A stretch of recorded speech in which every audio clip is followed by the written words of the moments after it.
জীবনে মা হওয়াটা সবথেকে বড় আশীর্বাদ এবং সম্মানের ব্যাপার। আপনারাও কি প্রথমবার মা হতে চলেছেন এবং বুঝতে পারছেন না যে কি করাটা উচিত বা সরকারিভাবে আপনাদের জন্য কি কি প্রাবধান রয়েছে? তাইলে এই ভিডিও আপনাদের জন্য। আসাম সরকারের health and family welfare department এবং ন্যাশনাল হেলথ মিশনের দ্বারা রিপ্রোডাক্টিভ এবং চাইল্ড হেলথ কেয়ার প্রোগ্রাম, যার মুখ্য উদ্দেশ্য হলো যে শিশু এবং মাতৃ মৃত্যুদরকে কম করা এবং তার সাথে সাথে শিশু এবং মাকে সুস্থ রাখার প্রচেষ্টা চালিয়ে যাচ্ছে। প্রথম হলো প্রি কনসেপশনাল কেয়ার, যেটা কিশোরী অবস্থা থেকেই শুরু হয়ে যায়। প্রত্যেকটা সরকারি স্কুলে iron folic acid supplementation provide করা হচ্ছে এনিমিয়াকে প্রিভেন্ট করার জন্য, এবং তাদেরকে বারবার কাউন্সিলিং করা হচ্ছে যে কোনো ধরনের নিউট্রিশনাল ডেফিসিয়েন্সি তাদের শরীরে না থাকে। তার জন্য তাদেরকে balance diet, vitamins and fibre rich food জন্য তাদেরকে কাউন্সিলিং করা হয়। বিয়ের পর যখন আপনাদের পিরিয়ডস মিস হবে, তখন আপনাদের এরিয়ার যে আশা ওয়ার্কাররা রয়েছেন তাদের সাথে আপনারা যোগাযোগ করবেন।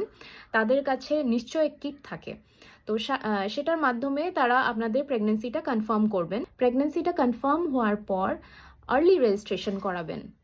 প্রথম 3 মাসের ভিতরে রেজিস্ট্রেশনটা করানো খুবই দরকার, যাতে কোনো ধরনের কোনো হাই রিস্ক প্রেগনেন্সি বা কমপ্লিকেশন আর্লি ডিটেক্ট করে সেটার ট্রিটমেন্টটা যাতে দ্রুতভাবে সম্ভব হয়।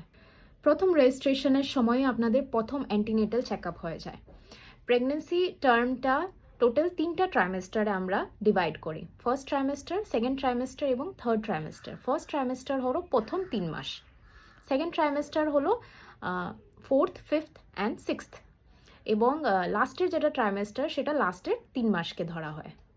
প্রথম অ্যান্টিনেটাল চেক আপের সময় আপনাদের যেটা নিয়মিত ভাইটালস সেগুলা মনিটর করা হয়, যেমন কি ব্লাড প্রেশার দেখা হবে, আপনাদের ওয়েট, অ্যান্টিনেটাল প্রোফাইল। হসপিটালে গিয়ে আপনারা ব্লাড টেস্ট কন্ডাক্ট করতে পারেন। প্রথম একটা সোনোগ্রাফি স্ক্যান করানোটা খুবই দরকারি। কোনো অ্যাক্টোপিক প্রেগনেন্সি কমপ্লিকেশন যদি থাকে আর্লি, তো সেটা আমরা প্রিভেন্ট করতে পারি। প্রথম 3 মাসে ফলিক অ্যাসিড সাপ্লিমেন্টটা খাওয়া খুবই জরুরি। নিউরাল টিউব ডিফেক্টস বাচ্চার ক্ষেত্রে ব্রেইন ডেভেলপ হয় না বা স্পাইন ডিফেক্টস থাকে, তো সেগুলোকে প্রিভেন্ট করার জন্য শুধু ফলিক অ্যাসিডটা প্রথম 3 মাসে দেওয়া হয়।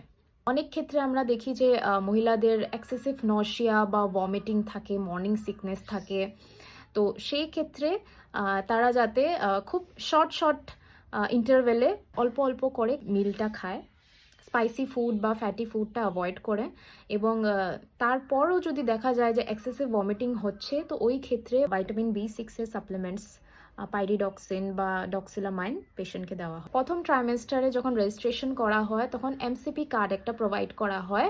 সেই এমসিপি কার্ডে আপনাদের লাস্ট মেনস্ট্রুয়াল পিরিয়ড বা এক্সপেক্টেড ডেট অফ ডেলিভারি সেগুলো লেখা হয়। সেটা আপনার মানে ডেলিভারিকে প্ল্যান করা হয় সেই কার্ডের মাধ্যমে।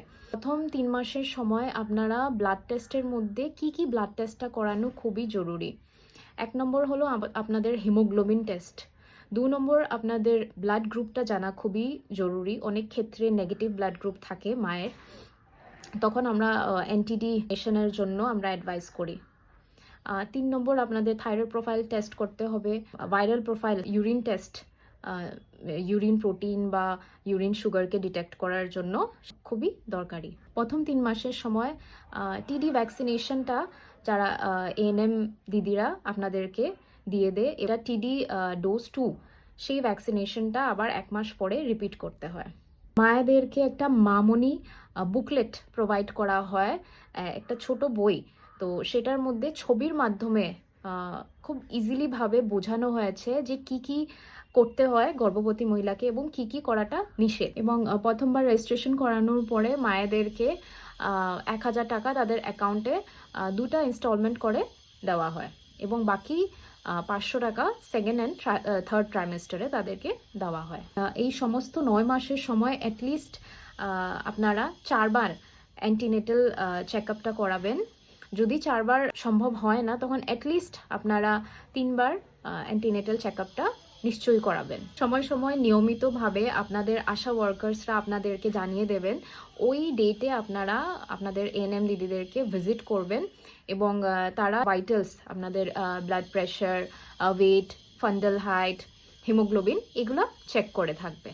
সরকারের দ্বারা পিএমএসএমএ মানে প্রধানমন্ত্রী সুরক্ষিত মাতৃত্ব অভিযান, এটা প্রত্যেক মাসের 9 তারিখ সরকারি হসপিটালে স্পেশাল অ্যান্টিনেটাল চেক আপ করা হয় এবং আমাদের কাটিগড়া হসপিটালে তার জন্য স্পেশালিস্টরা রয়েছেন। 3 মাস ক্রস করার পর আয়রন এবং ক্যালসিয়াম সাপ্লিমেন্ট স্টার্ট করা হয় এবং সেটা খেয়াল করবেন যে আয়রন এবং ক্যালসিয়াম যাতে দুটা আলাদা আলাদা সময় আপনারা ইনটেক করবেন। আয়রন যদি আপনারা সকালবেলা খান, দেন ক্যালসিয়াম আপনারা রাত্রেবেলা খাবেন। কোনো ধরনের দুধ জাতীয় বা ডেইরি প্রোডাক্টসের সাথে চা খাওয়ার আগে বা পরে আয়রন ট্যাবলেটটা খাবেন না।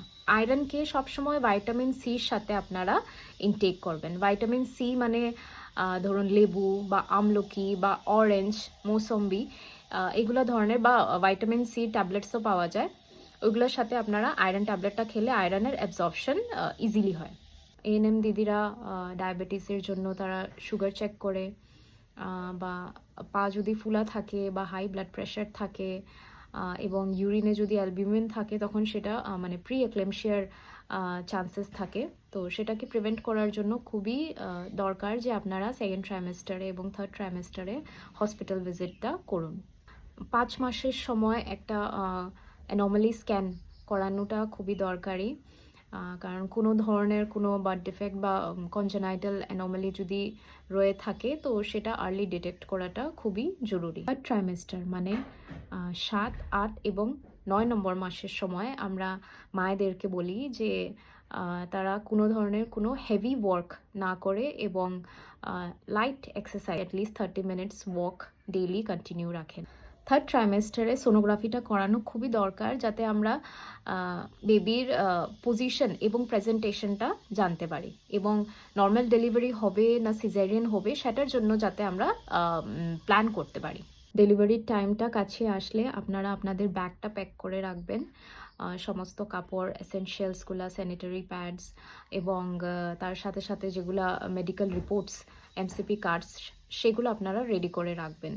এমার্জেন্সির সময় সেগুলো যাতে অলরেডি প্যাক থাকে এবং আপনারা ইজিলি হসপিটালে ক্যারি করে আনতে পারেন।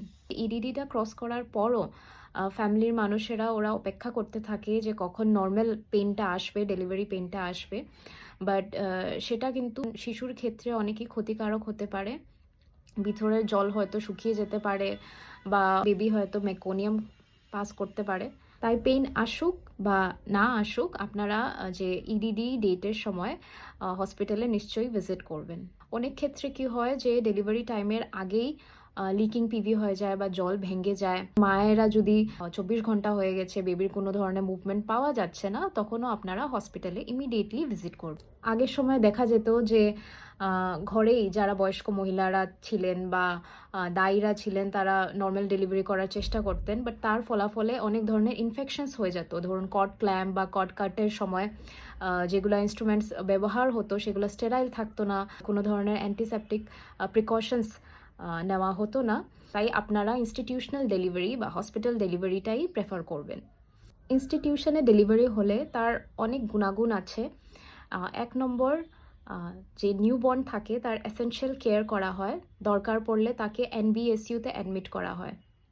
আমাদের কাটিগড়া মডেল হসপিটালে চাইল্ড স্পেশালিস্টরা রয়েছেন এবং মায়ের ক্ষেত্রেও 48 ঘন্টা পর্যন্ত তাকে মনিটর করা হয় যাতে কোনো ধরনের পিপিএইচ, এক্সেসিভ ব্লিডিং বা কোনো ধরনের ইনফেকশনস যাতে না হয়, বা হলেও আমরা সেটাকে ম্যানেজ করতে পারি। ডেলিভারির পর মাকে অ্যাডভাইস করা হয় এক্সক্লুসিভ ব্রেস্ট ফিডিংয়ের জন্য। এক্সক্লুসিভ মানে মায়ের দুধ ছাড়া যাতে শিশুটি আর কিচ্ছুই যাতে মুখে না দেয়, কোনো ধরনের পানি পড়া না বা মধু, এগুলো সব বাচ্চাকে না দেওয়া হয়। একমাত্র মায়ের দুধই বাচ্চার জন্য অমৃততুল্য। 2 ঘন্টা পর পর বাচ্চাকে যাতে ব্রেস্ট ফিডিং করানো হয় এবং প্রপার ইমিউনাইজেশনের জন্য কাউন্সেলিং করা হয়। ডেলিভারি প্রসিজিয়ার্সগুলো কমপ্লিট হওয়ার পর ডিসচার্জের সময় মায়েদের অ্যাকাউন্টে 1400 টাকা করে সরকারিভাবে প্রদান করা হয় এবং ডিসচার্জের সময় মমতা কিট মানে বেবি কেয়ার আইটেমসগুলো থাকে সেই কিটে, তো সেই কিটটা তাদেরকে প্রোভাইড করা হয়। আশা করি আপনাদের জন্য বা আপনাদের আশেপাশে যদি কোনো গর্ভবতী মহিলারা থাকেন তাদের জন্য এই ভিডিওটা উপকারী হবে। আপনারা সবাই সুস্থ থাকেন, ভালো থাকেন। ধন্যবাদ।